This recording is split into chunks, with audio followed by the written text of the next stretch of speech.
Jai Sitaram. In this section, we are going to go in for a very quick recap as to the number of days it has taken the Lord to travel from Ayodhya to Mithila and the number of years Visvamitra spent in becoming a Brahmarishi. So these are the two different recaps that we're going to do. So, in chapter number 22, we see that Rama and Lakshmana go with sage Visvamitra. So, on the banks of River Sarayu, Visvamitra gives Rama and Lakshmana the Bala and Atibala, and they sleep over there. In chapter number 23, Visvamitra wakes up Lord Rama with the very beautiful Kaushalya Supraja verse.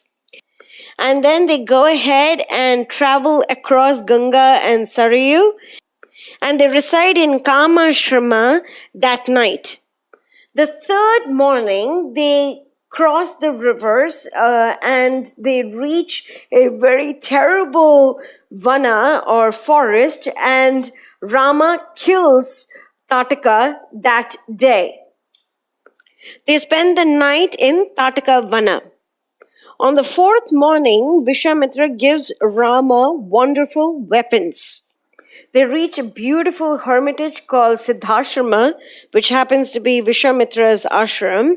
And Visvamitra recites the story of Vamana and Bali and how Vamana Dev took his avatar at that particular spot. They rest in that ashrama. From day 5 to day 10, that is 10 days and nights, Rama spends protecting the sacrifice of sage Visvamitra.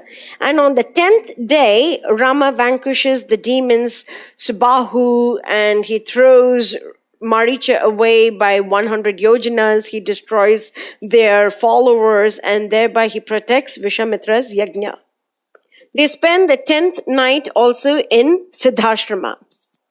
On the 11th day, they travel to Mithila to witness the bow sacrifice of King Janaka. And they travel, and finally they reach the shores of the river called Sona. And over here, they encamp, and Rama wants to know the history of that space. Visvamitra talks about his ancestry, how one of his ancestors, Vasu, ruled over that place. He also talks about Kushanabha, then his son-in-law Brahmadutta, and his father Gadhi and his sister Satyavati. They spend that night on the banks of River Sona. On day 12, Rama wakes up to another Suprabhata verse. They cross the river Ganga. Visvamitra talks about Ganga and Uma's curse, birth of Lord Kartikeya, King Sagara and his horse sacrifice, the wrath of Kapila, how Amshuman discovered the sacrificial horse, Bhagirath's penance, descent of Ganga, praise of Bhagirath. Then on day 13, they were on the other side of Ganga. They reach Vishala. Visvamitra talks about the churning of the ocean, how Diti did her penance to obtain the mighty sun to kill Indra, how the Maruts were born, and how Vishala is a place where Diti conducted her penance. This beautiful place is now ruled by the righteous king Sumati. Sumati offers some very beautiful prayers to Lord Rama. They spend the night in Sumati's palace. On day 14, they once again start walking towards Mithila. They reach the hermitage of sage Gautama, and Rama absolves Ahalya of her sin. So this is the Ahalya Shapa Vimochanam. They arrive at Mithila. They are welcomed very beautifully by King Janaka. Shatananda then regales the story of how King Visvamitra became Brahmarishi Visvamitra. The next day, King Janaka talks about the arrival of Mother Sita and so on and so forth. And we are going to start over with the next section of Balakan, that is Sita Rama Kalyanam.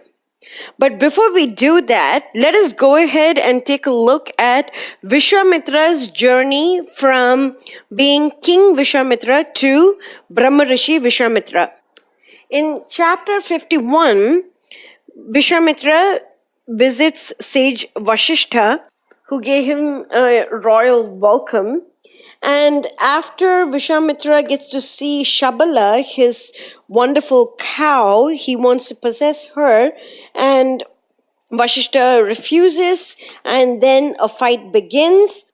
Visvamitra suffers great defeat, and then he conducts long austerities to please Lord of Kailasa, and Lord Shiva gives him multiple weapons. Then, once again, using those weapons, he destroys the beautiful hermitage of sage Vasishtha.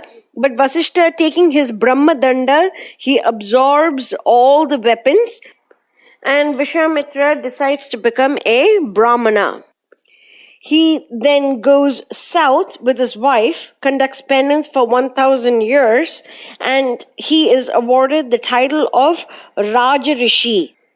Then he once again continues his penance. It is at this time that Trishanku wants to be a person who goes to the heavenly planets in his current material body.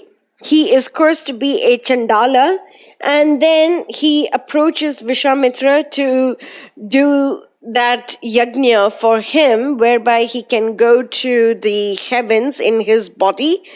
And Visvamitra conducts that particular yajna. He creates a new constellation for Trishanku using the powers of his asceticism. And after the sacrifice was completed, Visvamitra goes to the western direction and the forests of Pushkara.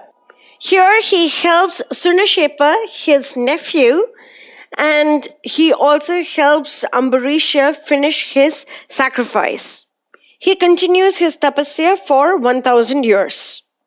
Then Brahma gives him the title of Rishi. He is still not very happy. He continues with his tapasya. Then one day he meets Menaka and spends 10 years with her. And then he realizes that this is not right, and he sends her away and goes to River Kaushiki. He conducts another 1,000-year penance. He becomes a Maharishi, and still he's not very happy because Brahma says that he doesn't have undisputed sway over his senses. Then Visvamitra conducts even sterner tapasya. Indra sends Rambha, and Visvamitra curses her to turn to stone for 10,000 years. Then he takes a very mighty vow. He goes east, conducts tapasya for 1,000 years. He feeds Indra after his long fast, and then conducts tapasya for another 1,000 years. And at the behest of all the devatas, Brahma grants him the title of Brahmarishi, and then Vasishtha also hails him as a Brahmarishi. So this is how Visvamitra became a Brahmarishi from a king. So from a king, he became Rajarishi to a Rishi to a Maharishi to a Brahmarishi. Now, what is the significance of reciting the story of Visvamitra to Lord Rama? This is a very important question. There are multiple reasons.